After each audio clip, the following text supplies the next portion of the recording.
Acclamons la parole de Dieu. Louange à toi, Seigneur Jésus.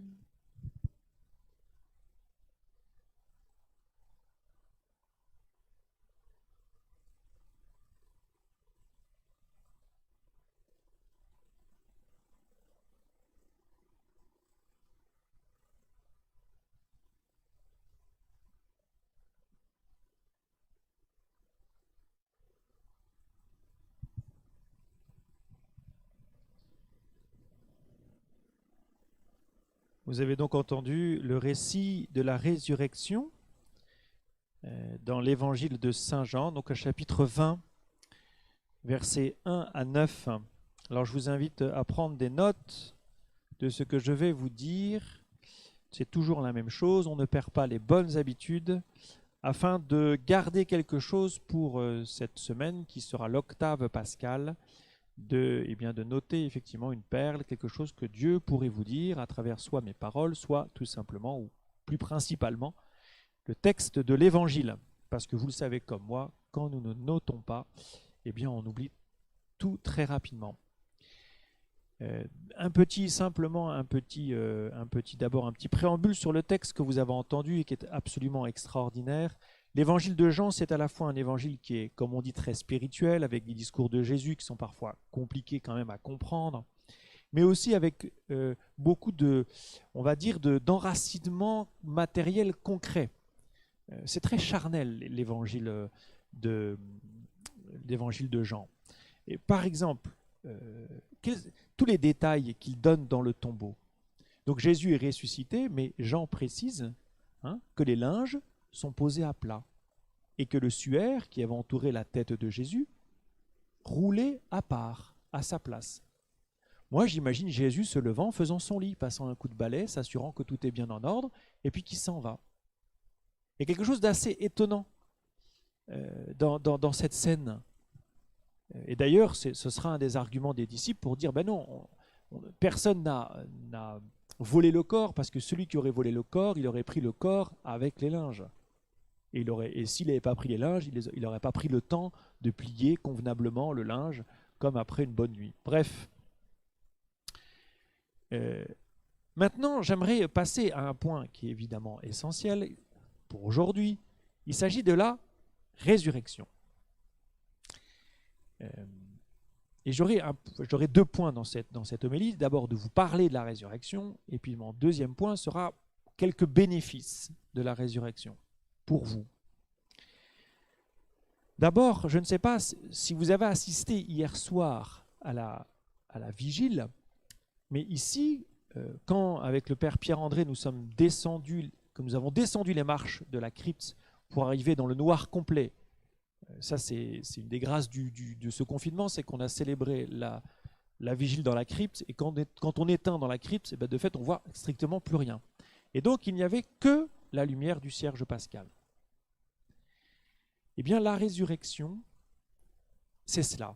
C'est-à-dire, c'est cette lumière. La résurrection, c'est qui? C'est Jésus. Il le dit à Marthe. Je suis la résurrection et la vie, le crois-tu? Eh bien, la résurrection, c'est cela. C'est cette lumière qui est le Christ ressuscité, qui vient dans mon obscurité, qui vient dans mon cœur. Parce que sans le Christ ressuscité, je vis dans un tombeau. Et reprenez par exemple la lecture, si vous avez assisté à l'office de samedi matin, ce qu'on appelle le sermon pour le grand samedi saint. Eh bien, l'auteur prend cette image, imagine Jésus descendre aux enfers et venir vers Adam. Mais Adam, c'est moi, c'est vous, c'est nous.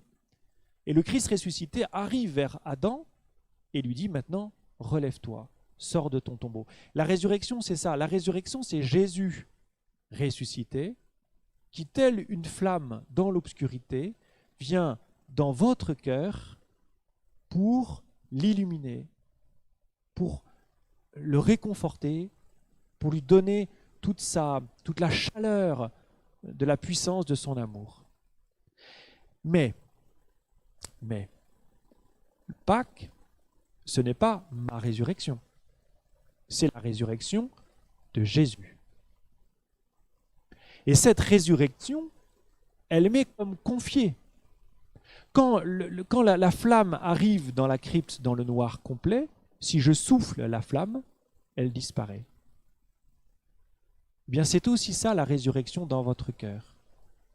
Elle est comme une flamme fragile. Prenez-en soin.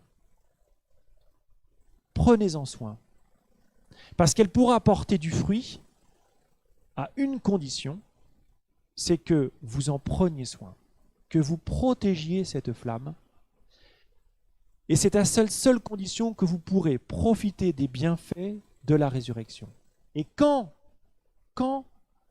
d'une certaine manière, quand allons-nous vraiment bénéficier des effets de la résurrection? Eh bien, à la Pentecôte. Alors, je vais un peu être direct. Les 50 jours de Pâques, ce ne sont pas 50 jours pour manger du chocolat, uniquement. Ce n'est pas 50 jours pour se dire, putain, qu'est-ce qu'on en a bavé les 40 jours avant, donc maintenant on va se lâcher, etc. En plus, le confinement, on ne peut même pas sortir, enfin bref. Donc c'est 50 jours pour prendre soin de cette grâce de la résurrection. Mais la vraie fête pour nous, elle est quand? À la Pentecôte. La Pentecôte, c'est comme la flamme, la veilleuse, vous savez, dans une chaudière au gaz, qui tout d'un coup enflamme le gaz au moment où on allume l'eau chaude ou le chauffage. La Pentecôte, c'est ça. C'est l'enflammation, je ne sais pas comment dire, l'inflammation totale de mon être. C'est ça l'effet de la résurrection ultime. C'est pour ça qu'il y a 50 jours pendant le temps pascal pour nous préparer à cela. En fait, il y a 50 jours après Pâques pour nous habituer à cette lumière de la résurrection, pour que nous prenions soin du ressuscité, qui est Jésus-Christ et qui vit en nous et qui est la résurrection. C'est lui qui est la résurrection. Donc on a 50 jours pour le connaître, pour l'approcher. Puisqu'il est la résurrection, approchons-nous de lui. Prions-le. Demandons-lui des conseils. Demandons-lui déjà son Esprit Saint, l'Esprit de la résurrection, qui va nous enflammer comme cette chaudière. Ça veut dire quoi, frères et sœurs? Ça veut dire qu'aujourd'hui nous sommes tendus vers la Pentecôte. Nous sommes en tension, dans l'attente de la Pentecôte. Et vous voyez comment l'ascension sera, pour une part, une déception et un drame, parce qu'il va partir.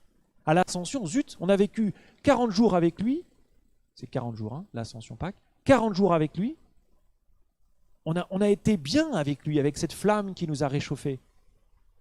Mais on est un peu extérieur à cette résurrection. On le voit, il vient manger avec nous, il traverse les murs, on trouve ça super. On se dit, bah tiens, j'aimerais bien être comme lui quand même.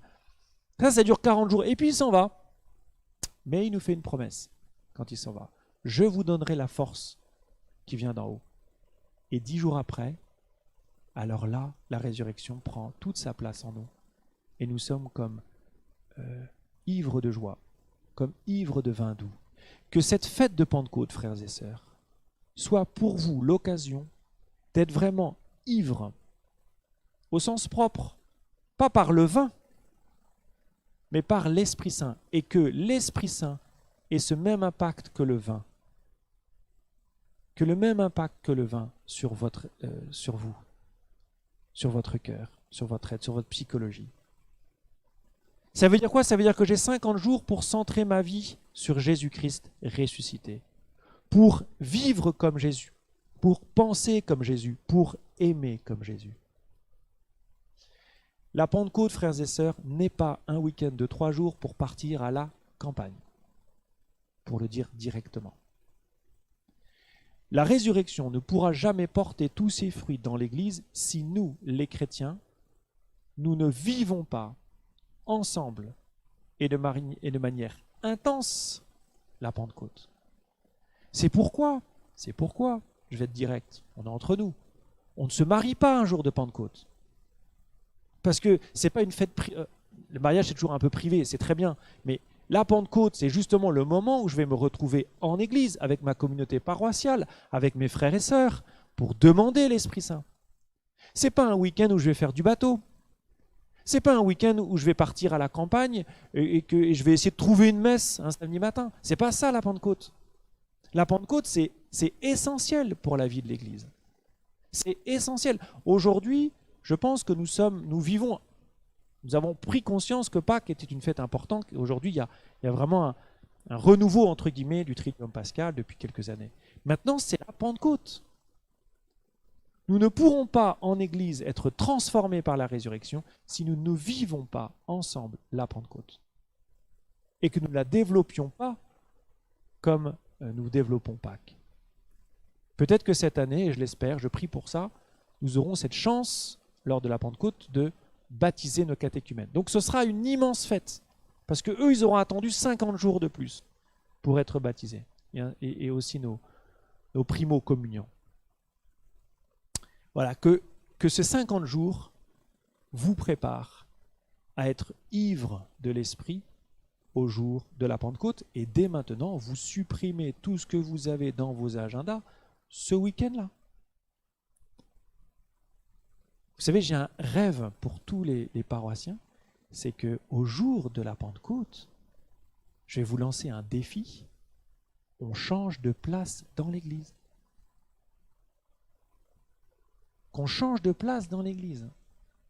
Que ceux du fond aillent devant, que ceux du devant aillent derrière, que ceux du derrière aillent devant, enfin bref, qu'importe, qu'on change de place. Et vous savez quoi? Je vais même aller plus loin. Je vous lance un deuxième défi. C'est que si on loue tous ensemble, eh bien que vous leviez les bras. Que vous osiez lever les bras, que vous osiez, vous savez, être ivre de joie. Voilà, je passe à ma deuxième partie. Très simple, mais quels sont quelques bénéfices et conséquences de la résurrection? Parce qu'au fond, je vous ai dit, pendant ces 50 jours, nous allons apprendre ensemble à connaître Jésus-Christ ressuscité, qui, lui, est la résurrection. La première chose, je pense, comme bénéfice de la résurrection, c'est de savoir qui je suis. C'est la question de mon identité. Jésus, lui, sait très bien qui il est. Il est le pain de vie, il est la lumière du monde, le bon berger, la résurrection, le chemin, la vérité, la vie, etc. Alors nous, ce n'est pas exactement la même chose, mais par la résurrection, nous pouvons accéder à qui nous sommes vraiment. Pourquoi? Parce que c'est Dieu qui vous a créé. C'est Dieu qui vous a ressuscité. C'est lui qui vous donne cette nouvelle identité profonde. Et vous savez bien que si vous ne savez pas qui vous êtes, eh bien vous risquez de souffrir. Pourquoi? Parce que ce sont d'autres qui vous diront qui vous êtes.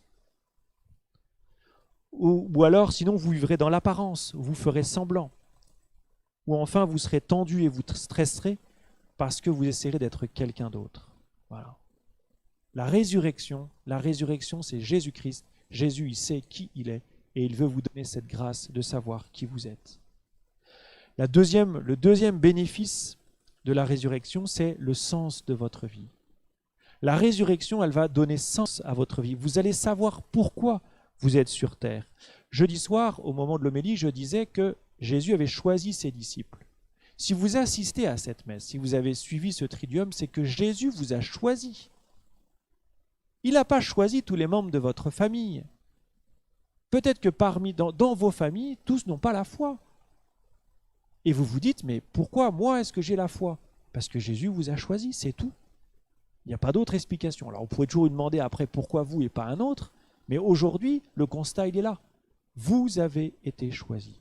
Voilà le sens de votre vie. J'ai été choisi pour recevoir la résurrection, cette flamme dans l'obscurité, et pour en être le témoin.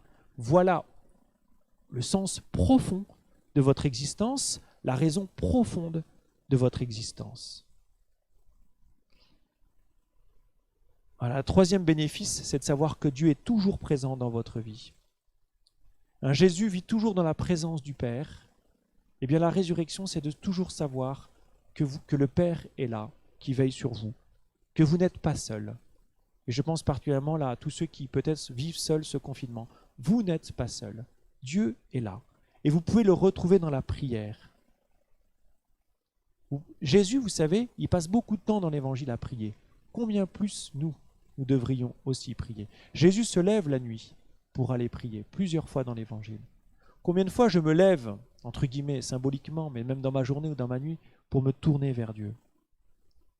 Et puis enfin, un autre bénéfice, c'est que sachant qui je suis, eh bien je ne m'inquiète pas de plaire à tous.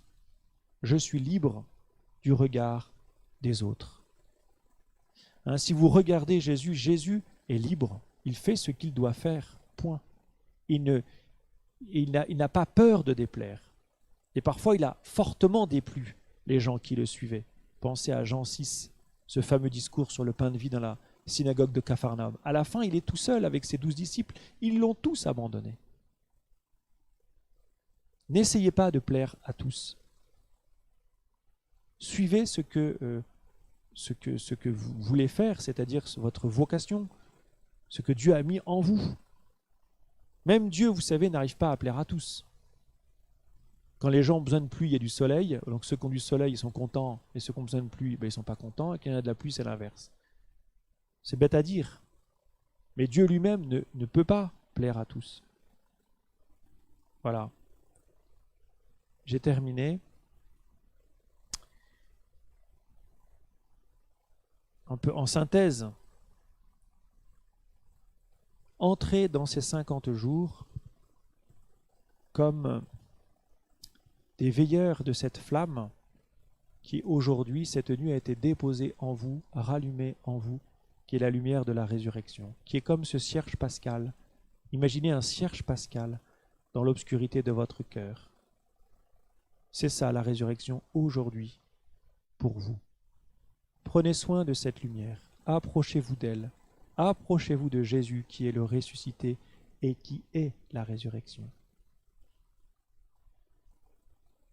Seigneur Jésus-Christ, nous savons que tu es ressuscité, nous savons que tu es présent en nous, que tu es cette flamme dans notre obscurité. Seigneur Jésus-Christ, nous ne te connaissons peut-être pas très bien, mais nous voulons nous approcher de toi. Seigneur Jésus, je veux m'approcher de toi, je veux m'approcher de la résurrection, afin que tu me ressuscites, afin que moi aussi je puisse vivre ce que tu vis. Alors Seigneur Jésus, je te demande cette grâce de garder mon cœur pendant ces 50 jours jusqu'à la Pentecôte, pour que cette fête de Pentecôte soit différente peut-être de toutes celles, de toutes les autres. Que cette fête de Pentecôte, Seigneur, soit pour moi l'occasion d'être vraiment ivre de joie, de bénéficier de ton esprit et de ressusciter pleinement, profondément avec toi. Amen.